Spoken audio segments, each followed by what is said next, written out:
Buckle up, buttercups, because I'm going to go on a rant, or ramble, or whatever you like to call it.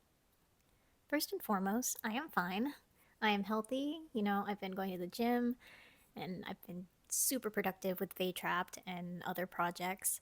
And, I'm also going to be a judge for this year's Webtoon contest, so that's really exciting. Um, anyway, I'm just going to spill the beans, and I'm not sure if I'm technically allowed to be telling you guys this, but since it's such a frequently asked question, I'm going to say it to put your guys' mind at ease and to get it off my own chest.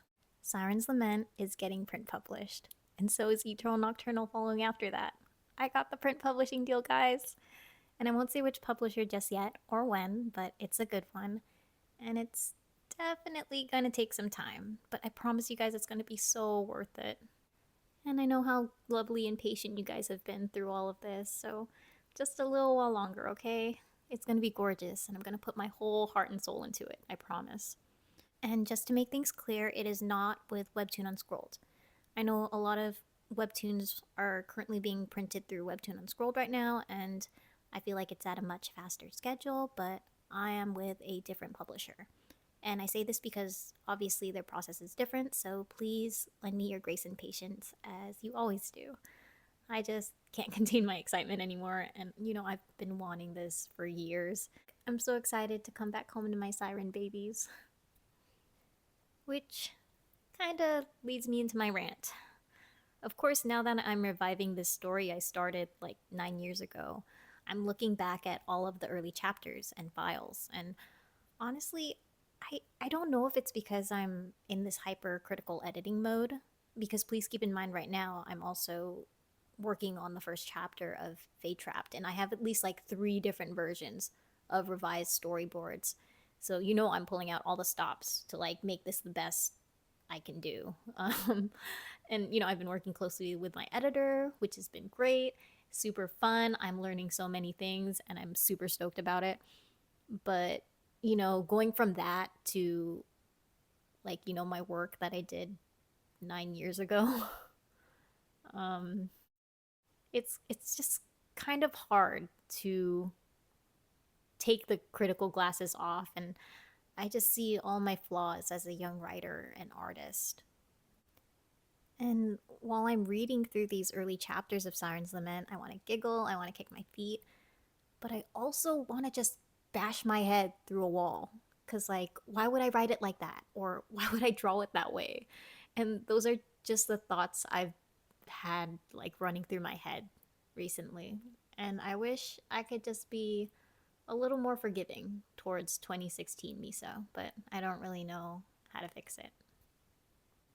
And I know you guys would tell me that you love it just the way it is, but I'm really fighting the urge to nitpick at my past self. And honestly, it does give me anxiety to think that it's going to be printed and maybe new readers will pick it up and then judge me for a story that I wrote in my early 20s, but it can't be helped, right? And I guess at times like this, I just have to keep my head up. And honestly, it's a really good thing, and I'm legitimately excited about it. And I know that you guys are excited about it. And at the end of the day, that's all that matters. And I know I've been harping on myself, but please do know I'm not going to be like this when judging contest entries. I know there are super crazy talented people out there, and honestly, I'm just strictly hypercritical about myself and towards myself because I've got imposter syndrome. And yes, you can still have imposter syndrome after doing your job for 10 years. Speaking of which, and since there's definitely been a rise or interest in joining the contest from lots of aspiring creators, I've actually been asked a few times, hey, is it worth it being an originals creator? And I think the webtoon creator of Covenant, Explodikid, answered this very realistically, and you should definitely go check out their TikTok or Instagram because I feel like their take on this is very informed regarding working for webtoons. So I think that might be helpful to anyone who's interested in getting into the industry. I remember them saying something like, and this is just me paraphrasing, okay, but basically only a very small percentage of people can actually do what original creators can do.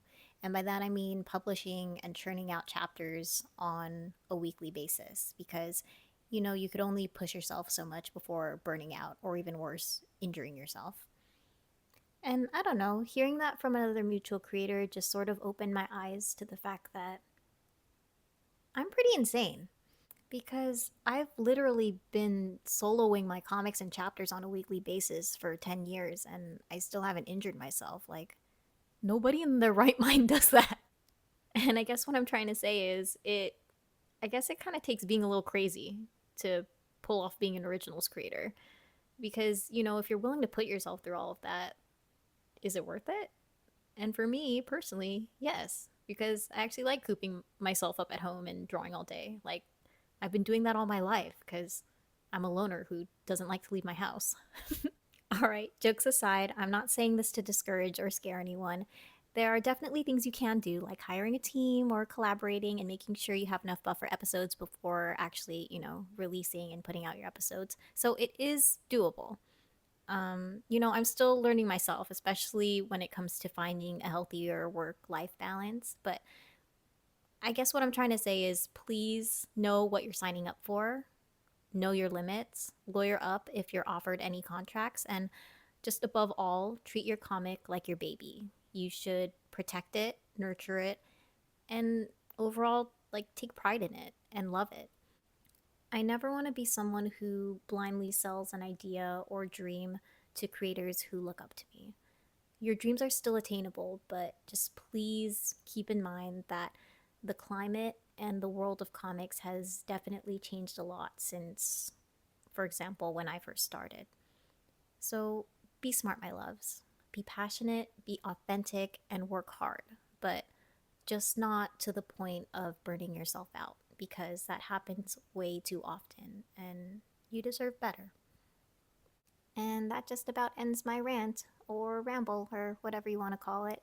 But thanks for listening in, and I'll talk to you guys next time. See ya.